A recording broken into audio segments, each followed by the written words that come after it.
Muchos son, Señor, mis enemigos.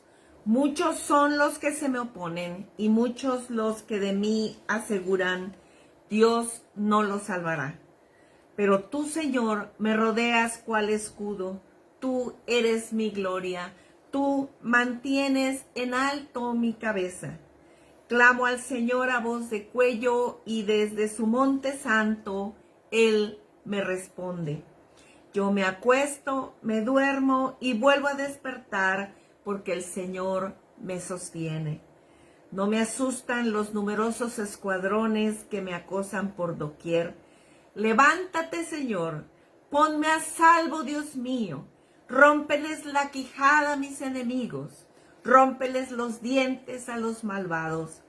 Tuya es, Señor, la salvación. Envía tu bendición sobre tu pueblo.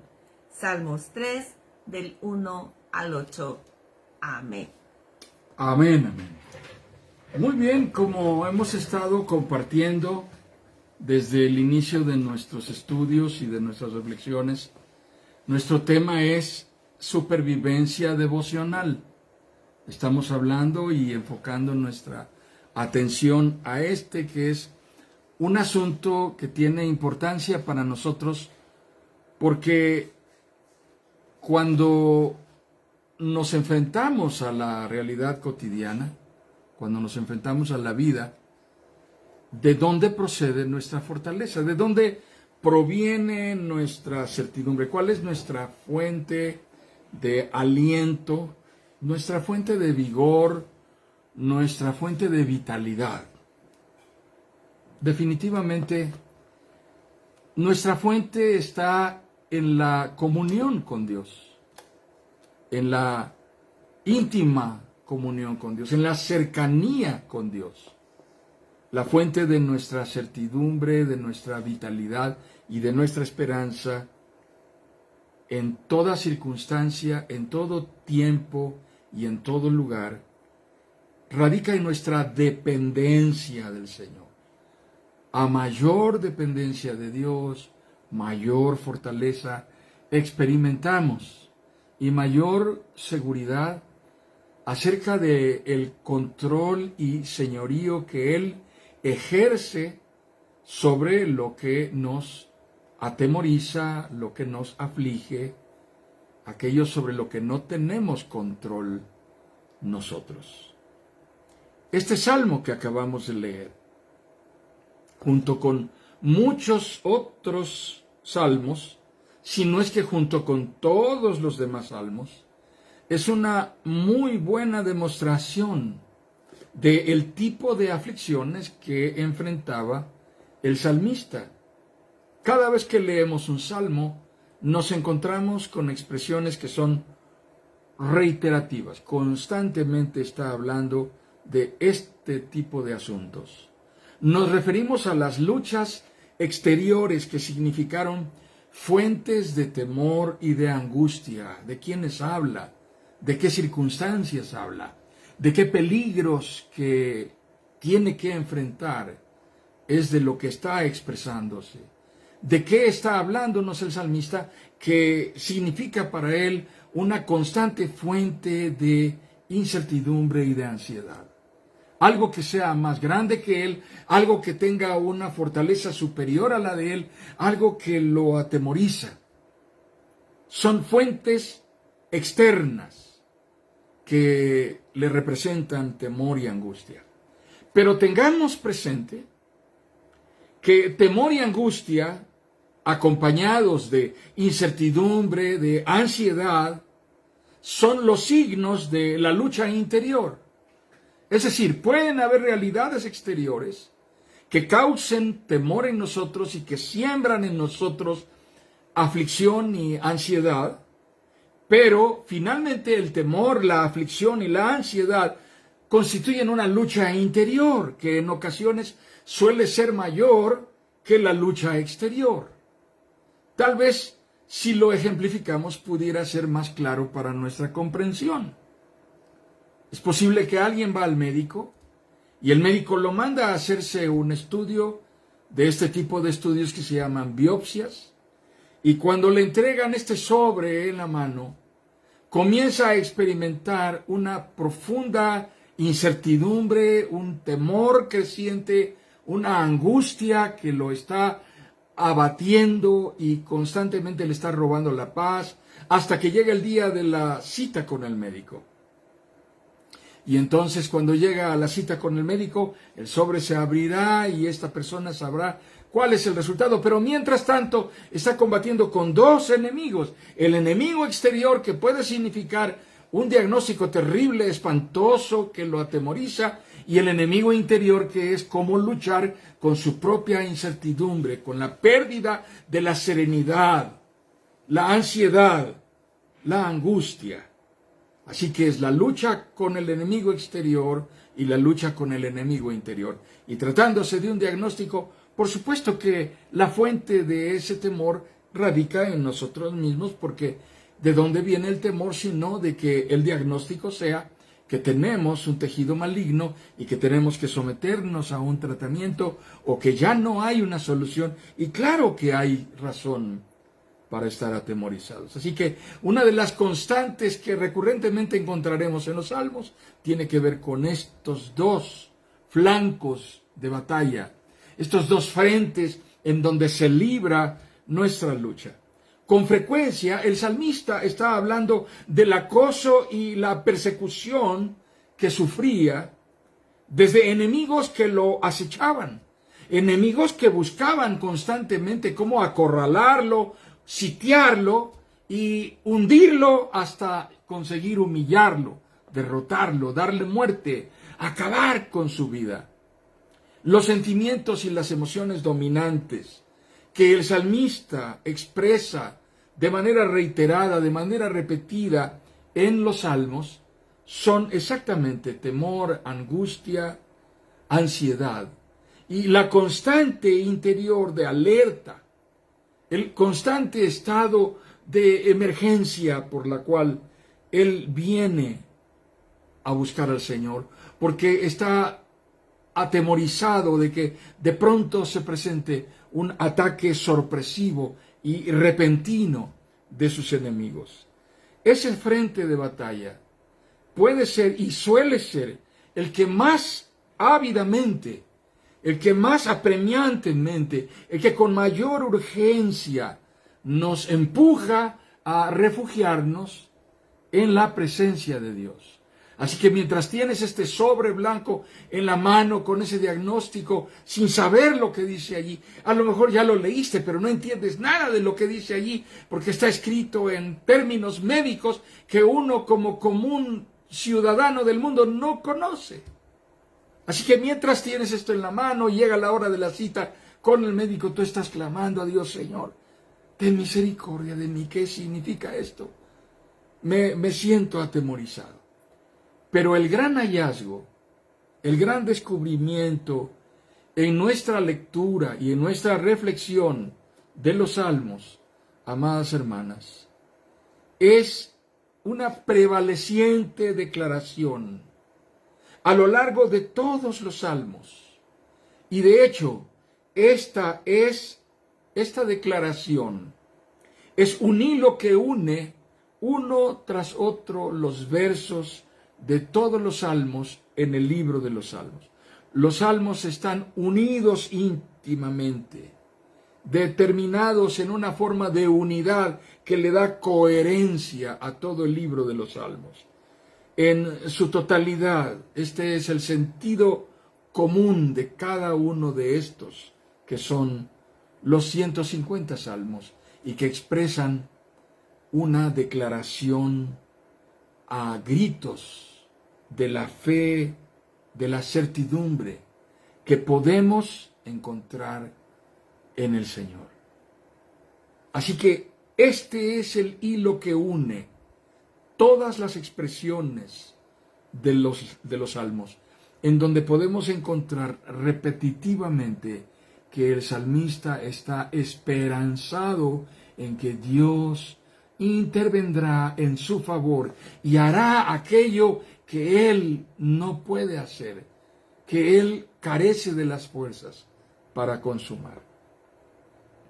Quiero destacar acerca de la percepción y de la reflexión que estoy tratando de desarrollar esta tarde acerca de los salmos, quiero destacar 5 aspectos esenciales de esta forma de confianza, de esperanza, de certidumbre que hay en los salmos.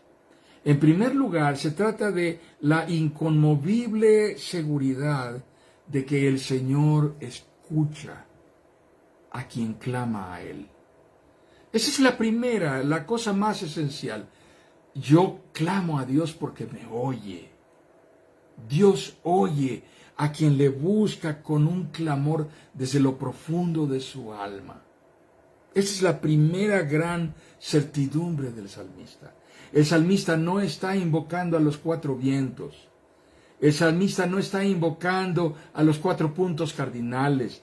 No está invocando a la tierra madre o al sol padre. No, el salmista está invocando al único vivo Dios verdadero revelado en la palabra.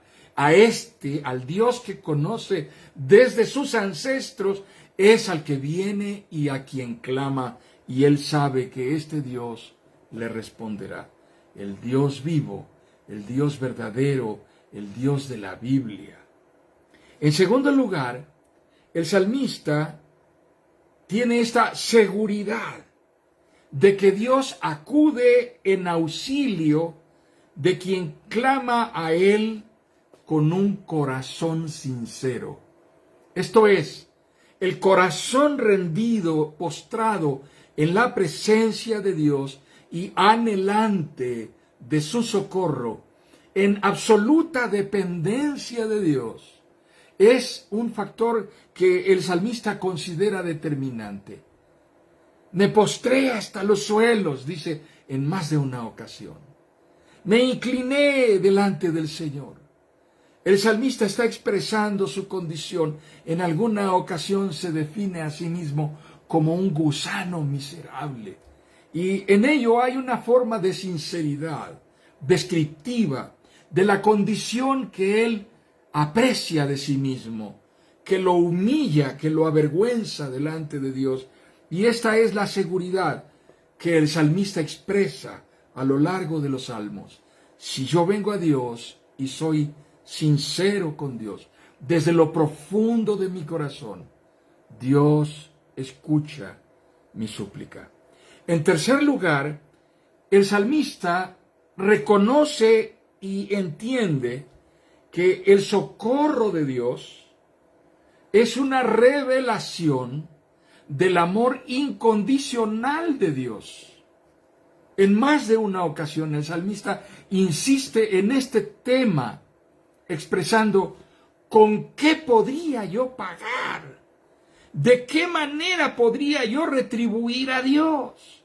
No hay, yo traigo mis dones, mis ofrendas, presento delante de ti mis sacrificios, pero soy consciente de que tú no necesitas nada de esto, Señor, porque tu amor es un amor incondicional.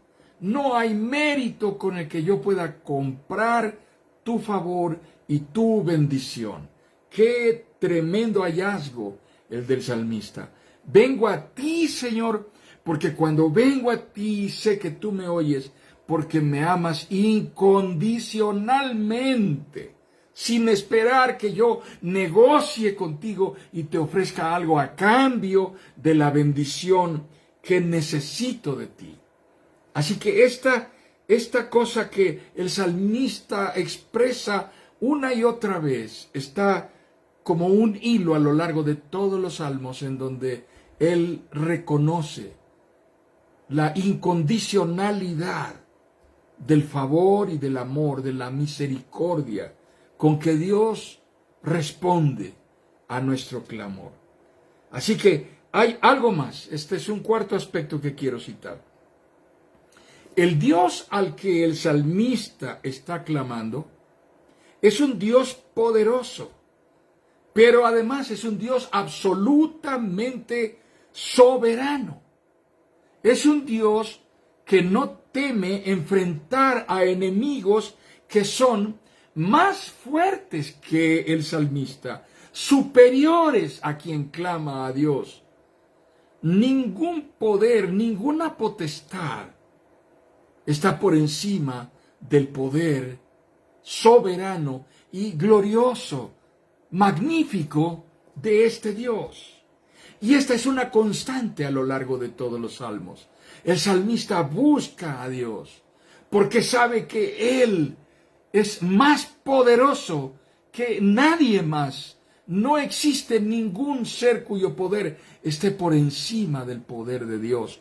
Y esta es una declaración constante de fe del salmista que dice que Dios enfrentará aún a los enemigos que son más fuertes que nosotros y que nos atemorizan a nosotros, y que en el frente de batalla ellos exhiben y presumen superioridad sobre nosotros, pero no sobre Dios, porque el Señor es soberano y omnipotente.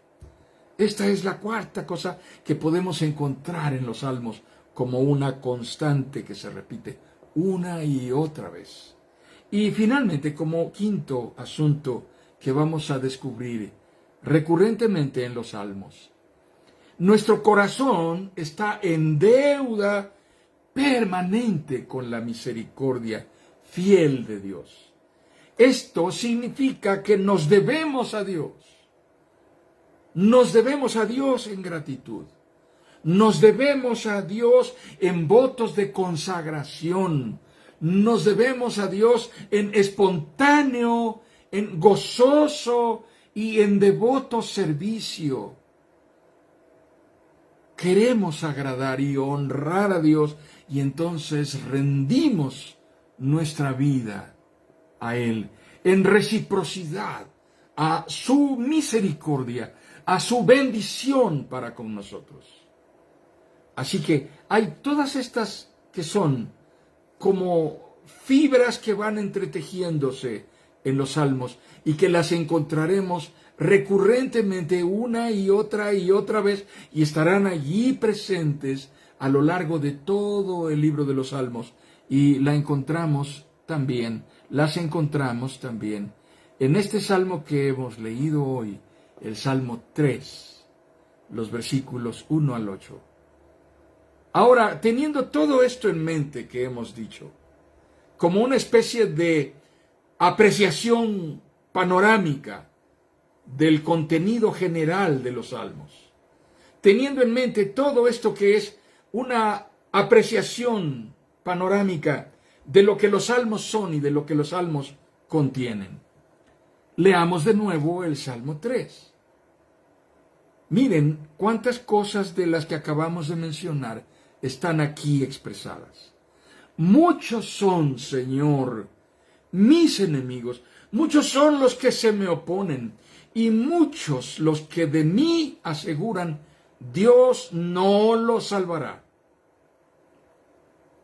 Pero tú, Señor, me rodeas cual escudo. Tú eres mi gloria. Tú mantienes en alto mi cabeza. Clamo al Señor a voz en cuello, y desde su monte santo Él me responde. Yo me acuesto, me duermo y vuelvo a despertar, porque el Señor me sostiene. No me asustan los numerosos escuadrones que me acosan por doquier. Levántate, Señor.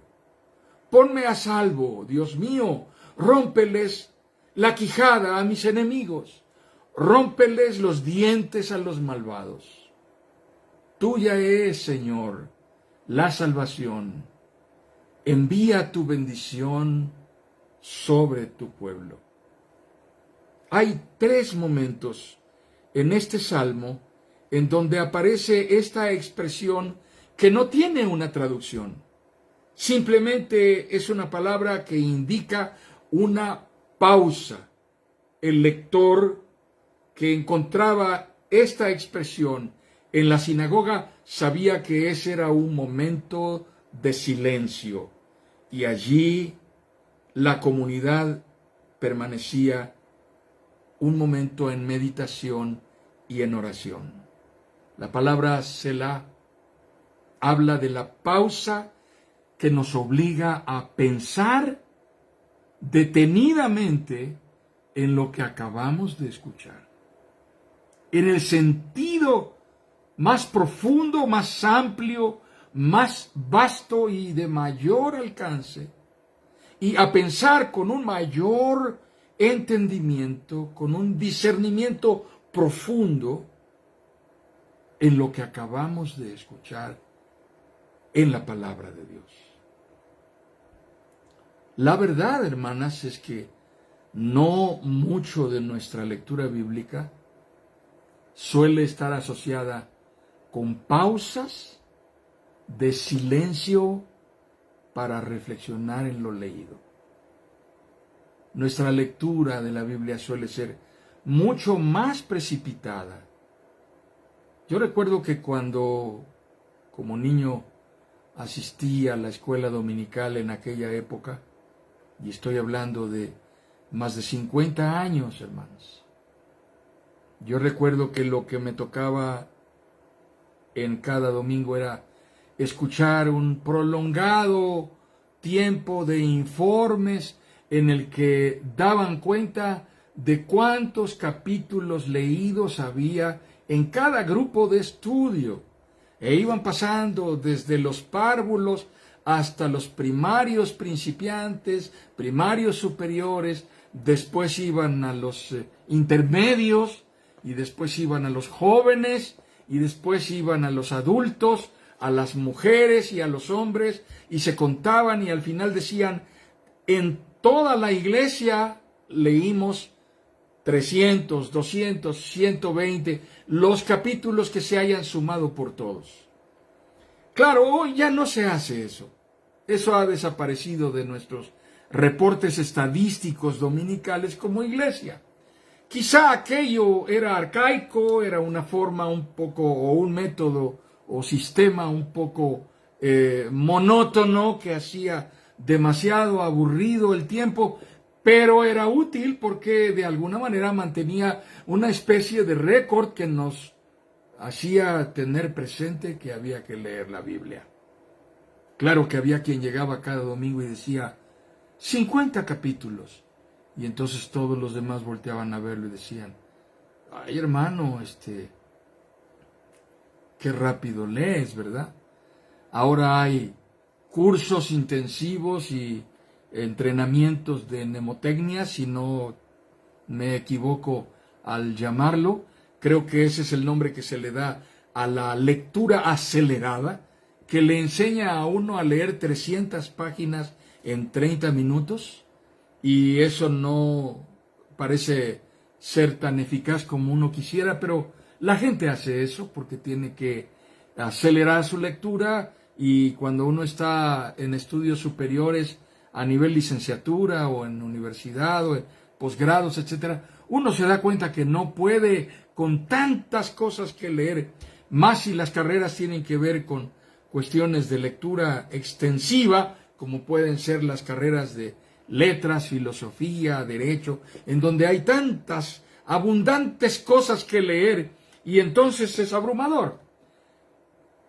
Pero leer la palabra de Dios debe significar algo diferente para nosotros, porque cuando estamos delante de ella, debemos saber y tener claridad en nuestra mente de que lo que tenemos frente a nosotros es la palabra de Dios, la manera en la que Dios nos está hablando a nosotros. Muy bien, quiero dejar hasta ahí nuestra reflexión del Salmo que hemos leído hoy, pero quiero abundar más y ahondar en el tema de la piedad cristiana que comenzamos definiendo desde la semana pasada. Recuerden que hablamos de la piedad cristiana no como una forma de caridad o compasión, que es como habitualmente la identificamos, porque la palabra piedad está asociada con una forma de práctica de la misericordia o de la compasión. Pero les recuerdo que la semana pasada hablamos de que en el Nuevo Testamento la palabra piedad es traducida del griego eusebia, y en las epístolas del apóstol Pablo, cuando usa este término, a lo que se está refiriendo es a una forma de vida de devoción, de anhelante apego por la presencia de Dios. Esto es la piedad cristiana. La piedad en el sentido en el que el apóstol Pablo la desarrolla y la expone cuando le escribe a Timoteo: ocúpate en la piedad. Se está refiriendo a esta forma de devota entrega a la comunión con Dios, de anhelante apego por la presencia de Dios. No se trata de un recurso mecánico, no se trata de un recurso automático que nos resuelva de manera momentánea o circunstancialmente las crisis o las aflicciones a las que nos vemos enfrentados en la vida cotidiana. Quizá alguien estaría preguntándose ahora, bueno, entonces, ¿de qué se trata? No se trata de orar y leer la Biblia para enfrentar las adversidades. Sí, realmente tenemos esa percepción en común, pero es porque escuchamos a personas cristianas diciendo: estás tensa, estás angustiada, preocupada. Ya ves, esto te pasa porque no oras, porque no lees la Biblia, no haces un devocional y no tienes comunión con Dios. Y aunque esta es una idea generalizada, aunque esta es una idea muy común y esta es una expresión que podemos oír incluso desde el púlpito, cristianos ahí están angustiados, atemorizados, pero no oran, no leen su Biblia, no hacen un devocional familiar. Claro, ¿cómo no van a estar así? Y bueno, los sermones que están dirigidos desde la plataforma del deber ser, con la voz de un predicador acusador que siempre está sentenciando a la congregación y fustigando desde esa posición del deber ser. Pero bueno, no niego la razón que pueda tener el que aprendamos acerca del deber ser. Pero la piedad cristiana no es eso. La piedad cristiana no tiene nada que ver con el deber ser, porque no hay nadie que se deleite en la comunión con Dios cuando lo hace solo porque debe hacerlo y porque se siente obligado a hacerlo. La palabra que el salmista utiliza en más de una ocasión es deleitarse. Eso no tiene que ver con el deber ser. Uno se deleita en lo que disfruta. Uno no le dice a un niño de 3 años: tienes el deber de acabarte esa nieve. Por supuesto que tiene sentido el deber ser y es importante que seamos formados en ello. Sin embargo, lo que realmente trae mayor bendición a nuestra vida es entender que la piedad cristiana tiene que ver con esa forma de anhelo y apego por la comunión con Dios que nace de nuestro corazón. Y por eso no es el propósito de la piedad cristiana parchar el fondo del buque cuando nos estamos hundiendo. El propósito de la piedad cristiana es de mucho mayor alcance, de una mucha mayor profundidad. ¿A qué nos estamos refiriendo? Hermanas, nadie va al médico y nadie va a la consulta solo para pedirle al médico que le quite el dolor de cabeza, sin aceptar que el médico le dé mayor indicación, ni pretenda hacer mayores indagaciones, ni quiere echar mano de otros recursos clínicos, como pueden ser una auscultación detenida, no solamente eso, también los estudios de laboratorio. Y le dice: ¿sabe qué, doctor? nada más deme algo para el dolor de cabeza y con eso estoy bien. Quien asume esta actitud jamás conocerá la verdadera causa de su dolor de cabeza. Jamás se entenderá y estará al tanto de cuál es la verdadera razón, y que puede ser alguna razón alarmante, de apremiante atención, que está causando su dolor de cabeza. El médico puede decirle, ok, aquí está, tómese esto y dentro de media hora se sentirá bien, y cuando dentro de 3 horas le vuelva, o dentro de 8 horas le vuelva a suceder, tómese otra, y esto si dura más de 3 días, 5 días, pues ya no siga tomando el medicamento está prescrito solo para 5 días, entonces regrese a verme. Hermanos, hermanas, la mayoría de los salmos son una revelación de ciertos patrones de comportamiento. Esto es, nos estamos refiriendo a una conducta aprendida. Estamos hablando de un proceso de crecimiento y de madurez, en el cual, al ser formados, aprendemos, descubrimos cómo disfrutar de cosas que no conocíamos antes. Hemos descrito de esta manera algo que necesita ser explicado más detenidamente. Voy a ocupar 5 ideas principales acerca de este adquirir patrones de comportamiento, y particularmente enfocados a esto a lo que me refiero, que es nuestra vida de comunión con Dios, nuestra forma de practicar la piedad cristiana, nuestro apego anhelante por la presencia del Señor. Hemos descrito entonces que se necesita explicar esto. El primero de los aspectos que quiero señalar es, cuando hablamos de patrones de comportamiento, estamos hablando de patrones de comportamiento que están enfocados a mi trato con Dios. Es decir, yo creí en Jesucristo hoy, y el haber creído en Jesucristo hoy y tener hoy la seguridad de la salvación no es el paso final, es el primer paso que sigue a partir de aquí.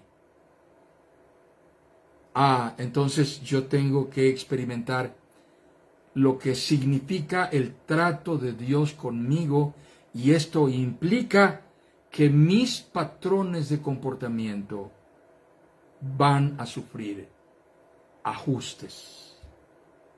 En segundo lugar, aprenderé a través de los procesos de madurar, enfrentando pruebas, enfrentando mi propia experiencia de vida pasada, enfrentando adversidad, enfrentando procesos decisivos. Yo creceré y maduraré en una nueva experiencia que se llama mi vida espiritual, mi vida cristiana en madurez, avanzando en Cristo, caminando de la mano del Señor. La vida devocional no es algo común a la humanidad, solamente la pueden experimentar los hijos de Dios. Yo, como hijo de Dios, ahora que creí en Jesucristo, debo entender que este es un privilegio, es una bendición y es un gozo que viene incluido en esta relación a la que he sido atraído por Dios. En tercer lugar, esto que se refleja en patrones de comportamiento también tiene que ver con criterios, también tiene que ver con jerarquías, también tiene que ver con orden en mi vida, decisiones que tengo que tomar. Entonces esto habla de mi ser interior, la persona que yo soy interiormente, y habla de la manera en que este trato de Dios conmigo, esta relación con Dios, que ha comenzado a partir de que yo creí en Jesucristo, se va a constituir poco a poco en la mayor influencia en la persona que yo soy. Algunas de mis ideas más arraigadas van a experimentar cambios. Algunas de las cosas que he hecho toda mi vida serán diferentes.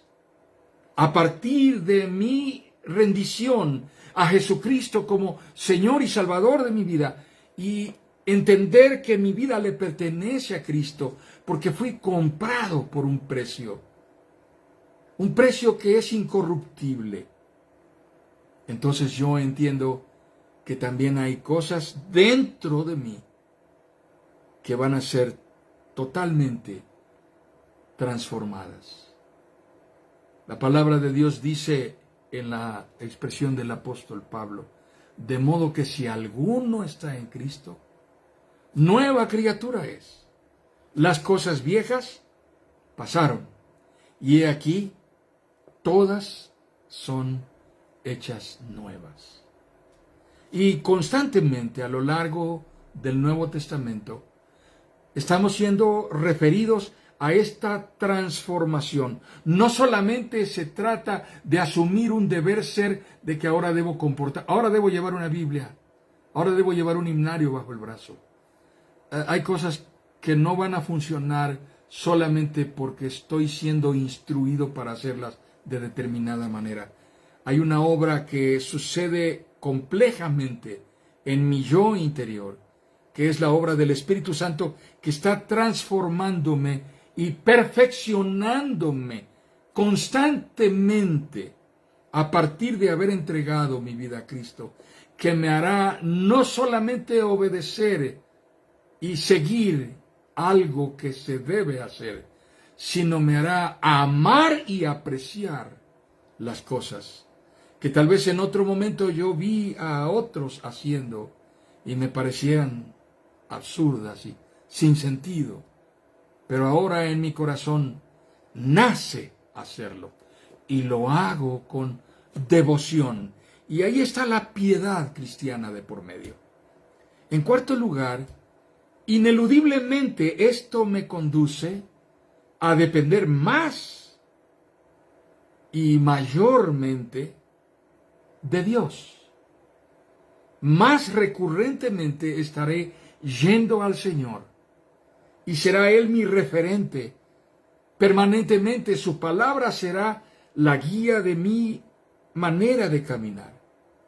En concreto, la importancia e influencia que tendrá para mí mi tiempo con Dios, mi tiempo en la presencia de Dios, va a modificar mi agenda diaria. Si Dios me interesa, si me importa caminar con Dios, entonces yo tendré que tener todos los días una oportunidad para hablar con Él. Yo tengo que tener un contacto estrecho con Dios y mantenerme en comunión con Dios. Yo he leído a muchos hombres de Dios y mujeres de Dios acerca de cómo le hacen para llevar una verdadera vida devocional y una vida de piedad cristiana, madura, sólida, nutritiva, refrescante, vitalizante. Y una de las cosas que recomiendan es: no busques exclusivamente un solo momento en el día para orar. Ora perseverantemente a lo largo de tu día, en cada instante que tengas una oportunidad. Tal vez puede ser que estés orando mientras estás esperando el autobús o parado frente al semáforo, o estás haciendo cola en el supermercado y en ese momento tu mente está buscando la presencia de Dios. O estás haciendo un tiempo detenido, reflexivo, apartado de oración. También, por supuesto, eso tiene una mayor importancia aún. Y en quinto lugar, quiero citar esto. Finalmente, esto me lleva a proporcionar dentro de mí y con una gran claridad esta percepción acerca de cómo lo que está pasando en mi vida va a determinar la manera de afrontar mis derroteros, de afrontar mis retos, de afrontar mis encrucijadas. Esto va a ser determinante si la relación con Dios influye en la persona que yo soy. Y no hago por deber ser las cosas, sino las hago porque nacen de mi corazón. Y soy cautivo de la gracia de Dios a través de una vida de piedad sincera y de espontánea y anhelante hambre de Dios.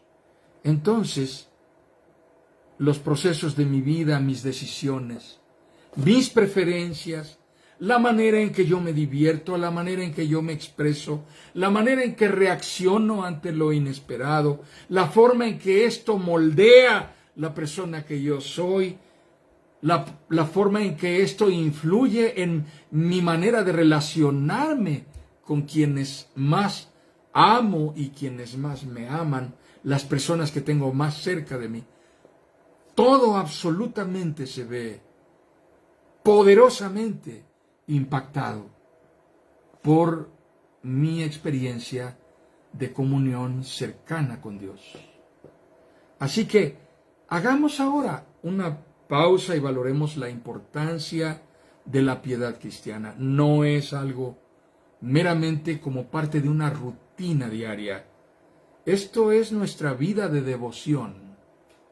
Es nuestra vida de apego anhelante, con hambre por la presencia de Dios. Consideremos el impacto y la influencia y la manera en que esta virtuosa forma de vida va a moldear nuestra relación con Dios y nuestra relación con los demás. Puede significar también una verdadera transformación en mí. Cambiará mis prioridades. Me permitirá leer y entender la realidad de una manera diferente.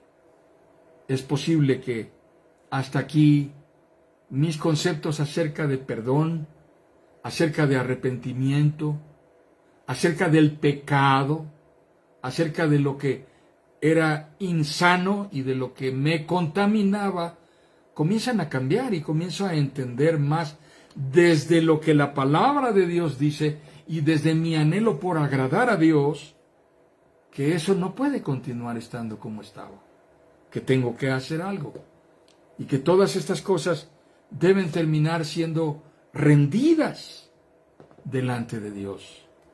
No solamente porque alguien me dice, debes hacer esto, sino porque estoy interiormente convencido de hacerlo. Convencido sinceramente de hacerlo. ¿No es acaso eso lo que hacen cuando abordamos un vuelo con destino a cualquier lado? Nos dicen qué debemos hacer. Y no conozco casi a nadie a bordo de un avión que esté anhelante de escuchar lo que la sobrecargo le está diciendo allí en medio del pasillo, de cómo usar el salvavidas y cómo colocarse la máscara en la cara para recibir oxígeno ante un cambio de la presión atmosférica dentro de la cabina.